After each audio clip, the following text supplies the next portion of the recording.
Hello everyone, I'm here to complete a recording of 15-minute reflection answering all the following questions of my assignment 3 reflection. What were children's reflection on their own learning? How did the children engage with the learning? What did they learn? How do you know what learning outcomes were achieved? How could you extend on learning further? Could additional resources be added? Were the outcomes achieved? How do you know? How were national regulation, national law, and EYLFV 2.0 considered? Let's start with the introduction. The learning experience that will be critically analyzed in the context of this reflection is one described in the VNet connecting with practice, enjoying the vegetable garden, Esequa 2015. The example describes a minimal group of young children in a real outdoor learning experience, but with gardening, exploring, and exchanging experiences with their teacher. I would reflect on the engagement of children, outcome of learning, the sign of agency, and the deliberate teaching methods, and how the EYLFV 2.0 and National Quality Standard Framework ensures the experience. I also pay an attention to the way in which learning could be prolonged, how supplementary materials can be used to make the process more enjoyable, and how the rules and standards of a quality could be provided. The reflection is organized on the basis of UILF planning cycle provocation of noticing, collecting, analyzing, planning, acting, and reflecting, which is evidenced by the applicable research regarding outdoor learning, nature pedagogy, and early childhood development. Second, children's reflection on their own learning. The children gave a number of verbal and non-verbal thoughts during the vignette, which showed their cognition and sensibility of learning. Crystal was excited and proud of finding a big carrot, and when she pulled it up, she said, that is a big carrot." Equally, the words used by Maya, such as "that is a tiny" and it is grown bigger, so that she began to make a comparison, classify, and interpret the observation of the natural world. These are the primitive targets of metacognition as children articulate what and how they are observing, suggests that verbalization of thoughts in hands-on exploration works to enhance conceptual development by enabling children to combine the previous experience with the new finding. It was also evident in nonverbal reflection. Children were keen to feel the soil, examine leaves of carrots, lean forward to see the cricket, change their faces between inquisitiveness, delight, and astonishment. And these are physical manifestation of reactions in accordance with the EYLF principle of learning through play, in which sensory experience serves as the medium of making meanings. All these verbal and non-verbal cognition indicate that the children were actively engaged in working through experience and building knowledge.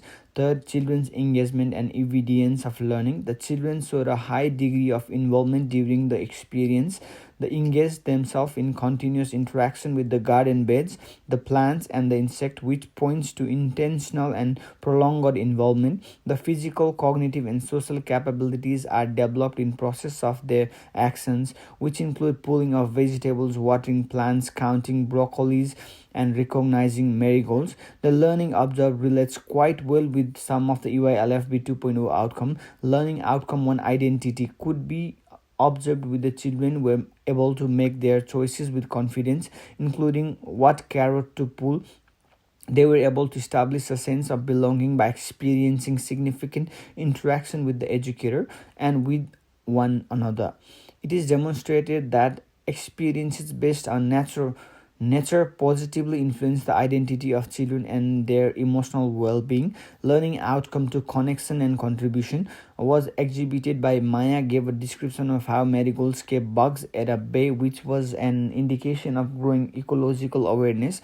Having the cricket on the moving him to a different area reflected prior care of the environment and corresponded to NQS element 3.2.3. Learning outcome 3 well-being developed during the physical coordination, that is pulling the carrots, watering plants, and balancing in the area of a garden bed.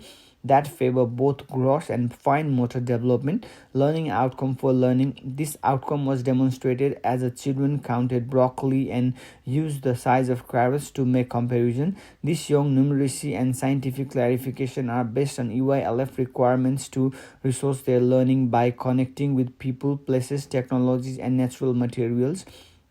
Learning outcome 5 communication was also highly presented in the areas of a dialogue, questioning, and explanation and mutual discussion between children and the educator. The rich language is usually prompted by nature-based environments because of the variety of sensory stimuli. Number 4, expanding their learning further. A number of meaningful follow-up experiences can be offered to prolong the learning experience of the children. A cooking activity where children wash, peel, and cook the vegetables they have harvested can be considered one of the extensions which will create an association between the garden cycle and nutrition and food literacy.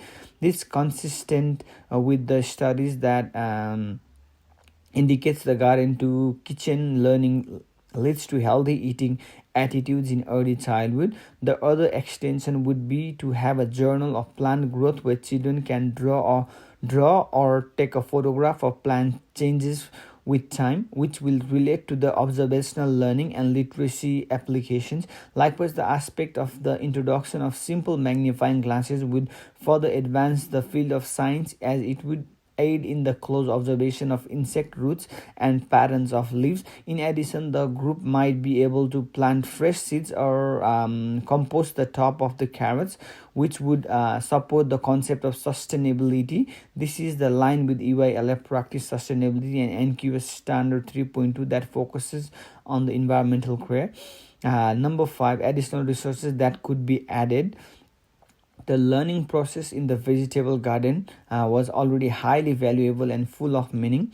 Although the addition of new materials could enhance the inquiry of children and enhance their interest, having a closer access to the scientific world would be possible with the provision of magnifying glasses, where children would have an opportunity to study leaves, insects, and soil textures more thoroughly.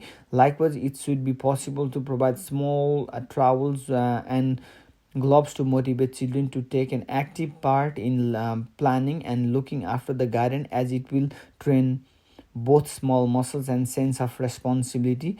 Visual tools like picture cards with the life cycle of plants would enable the children to relate what they are looking into overall concept of science. Moreover, clipboard and drawing materials would provide the children with a chance to record their observations in form of drawing, which stimulates the early literacy and use of multiple modalities. Incidentally, learning more about sustainability and environmental responsibility could be achieved even more through the implementation of buckets to compost food scraps and clear labels to identify plants names and plant parts. Those materials would promote children to consider the possible use of waste in the garden and make them learn new words and phrases connected with the plants and ecological process. The learning environment would also provide more scientific reasoning possibilities, exploration through inquiries, and collaborative thinking with the added resources. Adding to Siraj Blatchford voluntary choice of resource enhances the level of cognitive challenges and facilitates more profound play-based learning that empowers children to establish more robust connection between concrete experiences and emergent ideas.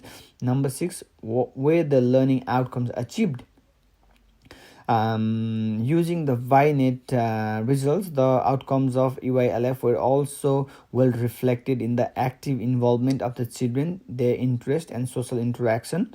Learning outcomes 1 and 2 were also very clear, since the children demonstrated confidence, sense of belonging, and teamwork during the process of working in vegetable garden. The engagement in the process of watering the plants, picking the vegetables, counting the broccoli, and watching insects demonstrated the defined contribution to learning outcome 3 and 4, because these activities help them to maintain their own physical health and to train their problem solving and scientific thinking.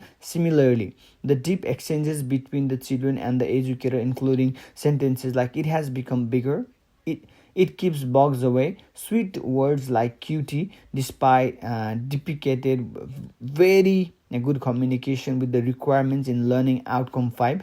Learning behavioral evidence was also evident during the experience as the teams began to show teamwork and social consciousness. Cooperative moments like "you water this one" and problem solving and critical thinking were demonstrated by the determination of which carrots were ready. The early scientific interest and interaction with the natural world with displayed by close observation of a cricket, marigolds and other plants by children. Environmental setting that were much familiar with supporting holistic developmental outdoor setting that include the vegetable garden with which promotes physical, cognitive, social, and emotional learning. Studies have repeatedly pointed to the nature based experiences and learning as effective in terms of environmental knowledge and exploration of sensation in children and long term interest, which bears out the idea that gardening can be used as effective and developmentally significant setting to attain the UILF outcomes. Outdoor gardening learning aligns strongly with the holistic development and research supports in the value in enhancing well-being, cognitive development, and environmental awareness. Number 7, alignment with national regulation, national law and NQs. The adherence to the national law and regulation is also well evident in the VINET, especially regarding safety, supervision, and access to natural learning environment of children. The educator followed the regulation 122 concerning the active supervision of children by being close to them, observing them closely, and directing them to a safe use of plants, watering cans, and insects. The external environment, namely outdoor setting, is also in accordance with Regulation 113, which serves most of our natural environments that assist in exploration and learning. The vegetable garden provided a secure, interesting, and developmentally opposite environment in which children were free to explore plants, soils, insects, and dynamic surroundings. There were several quality areas that were appeared during the VINET in the concept of National Quality Standard QA1 found its reflection in the purposeful teaching methods of the educator, such as open-ended questioning, attention to children in their interest towards carrots, marigolds, and cricket.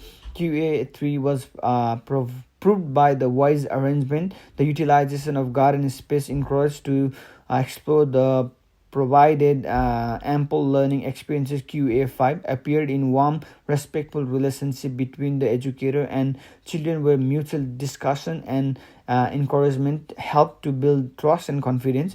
The educator was able to see QA6 as the educator said, the crystal should bring the carrot home to reinforce the relationship between learning in the service and family life as a child. In combination, these factors demonstrate the good practice in pedagogy which meets the requirements of the national quality framework and promotes the quality of early childhood education. Using UILF v2.0 planning is called for as provocation, noticing the educator observed interest of the children in carrots, flower, broccoli, and insects. She realized that they desired the exploration and led by them, which is child-centered curriculum. Collecting gather data by observation, by learning to the remark of the children, observing their behavior and thinking about what they were thinking. This is a good source of learning evidence. Analyzing the behavior analysis of our children showed that there was a strong interaction, collaboration, premature scientific thinking, and interest. This facilitates the design of deliberate following up learning. Planning, the teacher improvised by giving instrumental position questions and the encouraging counting, categorizing, and contemplating. The extension of the scientific investigation and sustainability orientation would be incorporated with future planning. Acting, the purposeful teaching the purposeful teaching demonstrate through choice of actions, modeling how to water plants, revealing the cricket softly, and encouraging deeper thinking are in the line of EYLF practices. Reflecting or reflection on experience indicates that garden can provide in a service learning which is continuous and dynamic in all UILF outcomes. It also emphasizes the importance of small group in enhancing cooperation and good educated child relationship. In conclusion, to sum up, the vegetable garden vignette is a good source of informative example of purposeful teaching, student driven research, and extended activity in a real life outdoor learning experience. The children were interested, agency, communication, collaboration, and early thinking in science. Thus, teacher was able to achieve the using receptive language, open-ended questions, and mild facilitation. Outcome 1 to 5 UILFV 2.0 were highly apparent, and the national quality standards QA1, QA3, QA5, and QA6 were clearly evident. This reflection indicates that outdoor environment play a major role in early learning. Educator responsiveness is vital, and critical reflection should be continuous in order to build a learning further on. Possible to introduce new material and premeditate follow-up tasks to order the children inclusive and more engaged with nature. Thank you so much.